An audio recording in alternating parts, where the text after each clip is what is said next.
يا نهار اسود. عمرك شفت مصاصة معمولة من العسل؟ هو ده اللي هنشوفه في الفيديو ده. وهل العسل اصلا بيتجمد ولا لا؟ في نفس الوقت معلومة زيادة ان احنا هنعرف بيها اذا كان العسل طبيعي ولا مغشوش من خلال التجربة دي. التجربة دي اول واحد يعملها في الوطن العربي، هتتعمل دلوقتي وانت اول واحد هتشوفها. تعال بص كده، توقع معايا ده ممكن يكون ايه. اللي يعرف يا ريت يسيب لي كومنت حالا يقول لي ده ممكن يبقى ايه. احنا دلوقتي بنحاول نعمل تجويف في المادة دي. طبعا ده انا لو لمسته بايدي هتحرق. عبارة عن حاجة اسمها الدرايد ايس او التلج الجاف. التلج الجاف ده بيوصل درجة حرارته لماينس 79 او 78 مش فاكر.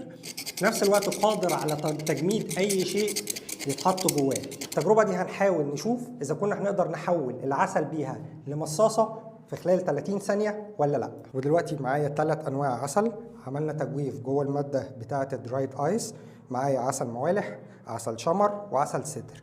انا افضل ان المصاصة تبقى بعسل السدر، وده احسن عسل سدر موجود في مصر.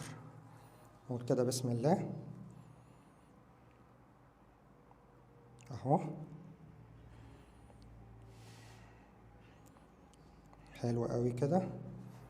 نبدأ نحط الستيك بتاع اللولي بوب اهو. العسل طبيعي ومنطقي ان لزوجته تتقل ويتجمد، سواء اتحط في فريزر او في درجه حراره منخفضه جدا. المفروض ان نظريا بالورقه والقلم العسل ده يطلع في شكل قطعه مجمده. هنشوف دلوقتي هل ده هينفع ولا لا. بس خليني قبل ما اقفل التجربه اجيب لوح تاني من الدرايد ايس احطه من فوق عشان يبقى بالظبط الاتنين زي بعض. نقول بسم الله كده. 1 2 3 4 5 6 7 8 9. 2000 years later. نبدأ نشوف ايه اللي حصل في العسل. نقول بسم الله.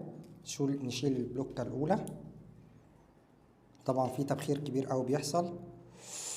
واو، طلعت زي المصاصة بالظبط. بسم الله الرحمن الرحيم ونجرب. ده جامد يا جماعة.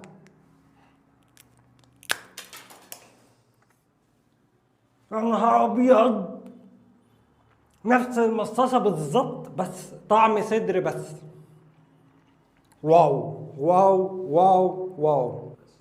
العسل اتجمد دايركت بدون ما يمر بأي مرحلة تسكر أو تبلور. هل معنى إن العسل اتجمد ده طبيعي أو مغشوش؟ لا، ده ملوش علاقة بأي شيء، سواء الطبيعي أو المغشوش ممكن يحصل فيه نفس الفكرة. الفكرة كلها إن